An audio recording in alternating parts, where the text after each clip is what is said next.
क्योंकि मैं भी ईरान से पढ़ के आई हूँ और मैं 2 साल वहाँ रही हूँ and I was very free. I feel proud to wear हिजाब। अगर वो लोग हिजाब पहनने को सोचते हैं कि ये एक फ्रीडम को हटाया जा रहा है, ये किसी बाउंड्री में हमें रखा जा रहा है, तो I don't feel it's like that. क्योंकि आज अगर आप विदाउट हिजाब में, you are feeling free, and if I am in hijab I am feeling free to move like this.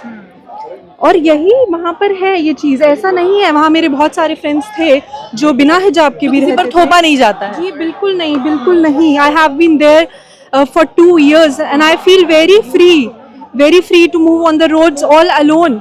जबकि मैं इंडिया में कभी ऐसे अकेले नहीं घूमी, बट हाँ ईरान में आई वॉज वेरी फ्री। इस जंग का क्या अंजाम लगता है आपको, जिस तरीके से लगातार हमले हो रहे हैं तेहरान पर? अंजाम तो यही होगा कि इंशाल्लाह सच की जीत होगी।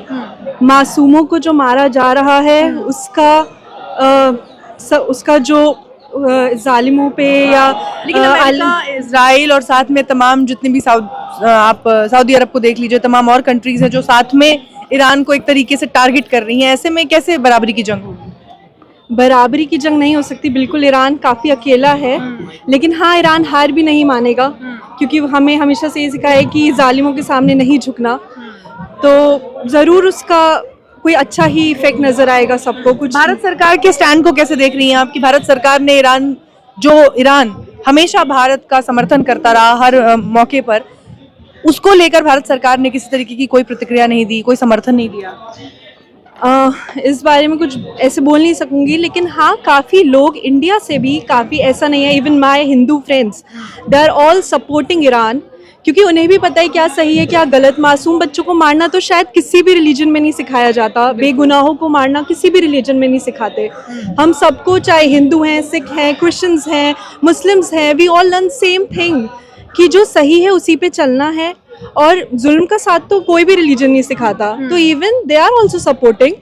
मतलब इस मामले में तो हम ये देख सकते हैं कि इस्लाम के खिलाफ एक इस्लामिक कंट्री के तौर पर आप सऊदी अरब को देख लीजिए, वही खड़ी हो गई, क्योंकि वो मदद कर रहे हैं बाकायदा।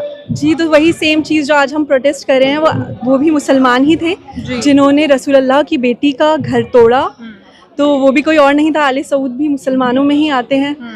तो वो शायद सबके लिए खुद ही नॉर्मली आप लोग समझ सकते हैं कि वो चीज़ चली आ रही है, हमेशा से चली आ रही है। तो सऊदी से क्या दिक्कतें हैं? सऊदी से दिक्कतें यही है कि वो बीबी का रोज़ा जल्द से जल्द हमारे लिए तामीर करें, जैसे हमारे रसूल, हमारे प्रॉफिट का रोज़ा बना हुआ है। तो ऐसे ही बीबी, वहाँ और भी असहाबाज हैं, वहाँ सिर्फ बीबी नहीं है।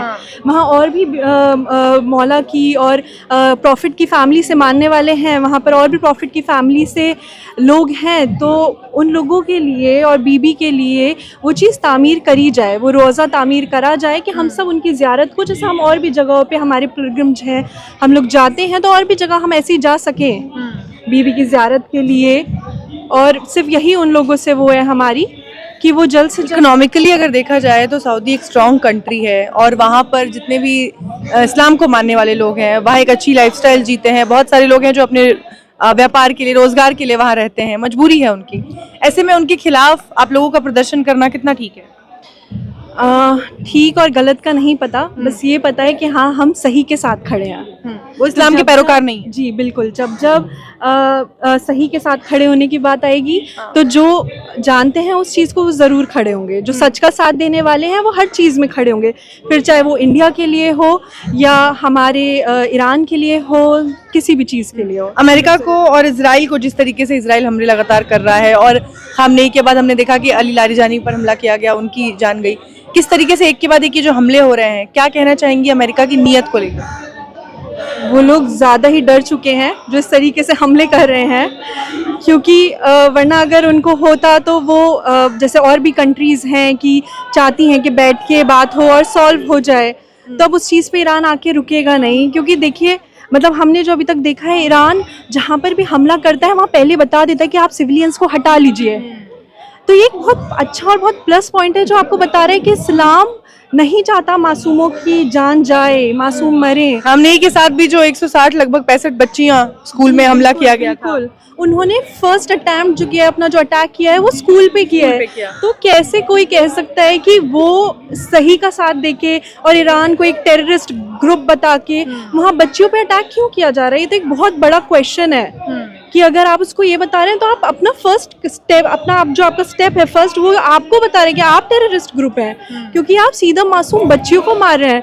और मेरे ख्याल से बच्चियां मासूम या मासूम बच्चे वो किसी भी रिलीजन के टेररिस्ट नहीं हो सकते, क्योंकि उन्हें तो कुछ पता ही नहीं है। उनको वो बेचारे कैसे स्कूल गए होंगे और वो कैसे वापस ही नहीं आ पाए होंगे।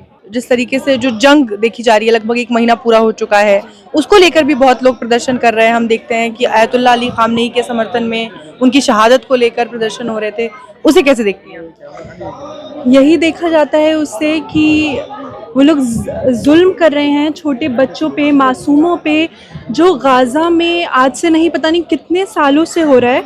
और आयतुल्ला अली खामेनेई उसी के लिए, उसी के अगेंस्ट हमेशा बोलते आए हैं कि हम जुल्म के लिए चुप बैठ नहीं सकते, हमें उसके लिए आवाज़ उठानी ही पड़ेगी, क्योंकि इस्लाम हमें यही सिखाता है कि we have to stand with the right, and that is we are learning from the very first day. लेकिन अमेरिका ने जो इल्जामात लगाए थे आयतुल्ला अली खामनेई पर कि वो मास डिस्ट्रक्शन का वेपन बन चुके थे, वहाँ महिलाएं उनके खिलाफ प्रदर्शन कर रही थी, इस वजह से हमें उन्हें मारना पड़ा।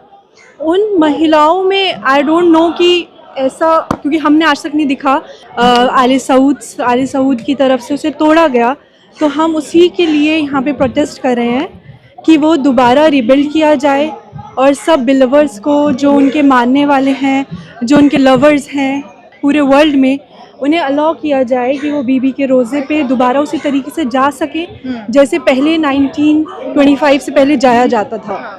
ये मांग तो आप लोगों की एक लंबे अरसे से है। जी देखिए, मैं अरमान आरफी चरथावली बोल रहा हूँ, मैं जंतर मंतर दिल्ली में हूँ। ये जन्नतुल बकी के लिए एहतजाज हो रहा है, जो तकरीबन 101 साल पहले जो है, जो शहजादी बीबी फातिमा ज़हरा, जो हमारे मोहम्मद मुस्तफ़ा सल्लल्लाहु अलैहि वसल्लम की बेटी है, और हमारे 3 मासूमीन की यहाँ पे और कब्रें मुबारक थी, उसको बिस्मार किया गया है, उसी के लिए एहतजाज हो रहा है। और यकीनन ये दिन ब दिन कामयाब हो रहा है, और एक दिन इंशाअल्लाह इसमें कामयाबी हासिल होगी। बीबी फातिमा ज़हरा का कामयाबी होगा। 38 साल तो हो गए आपको, 38 साल नहीं, देखिए सुनिए, 38 साल हो गए। देखिए, हमें जो हम सब्र करने वाले हैं और यकीन का दामन पकड़ने वाले हैं, क्योंकि मायूसी कुफ्र है, नाउमीदी कुफ्र है, हमें अभी मायूसी नहीं है। और इंशाल्लाह चूंकि किसी के जुल्म पे जब भी शबाब आता है, जवाल उस पर यकीनन जनाब आता है, और तो यकीनन ये इस पे जो हुकूमत पे जो है जुल्म पे शबाब आ रहा है, उस पे जवाल जरूर होना है इंशाअल्लाह ताला। जन्नतुल बकी के हवाले से बता रहा हूँ। और ये देखिए, मोमिनीन की आजमाइश है।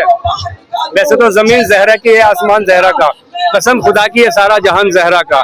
आप इस नोयत को नहीं समझेंगे। बीबी फातिमा ज़हरा जिसको मार्फत है ना, ये पूरी कायनात ही उनके सदके में बनी हुई है। अच्छा, लेकिन ये जो इजराइल और ईरान को संभाले हुए थे, चाहने वालों, बस मुख्तसर मसाइब मुझे पढ़ना है।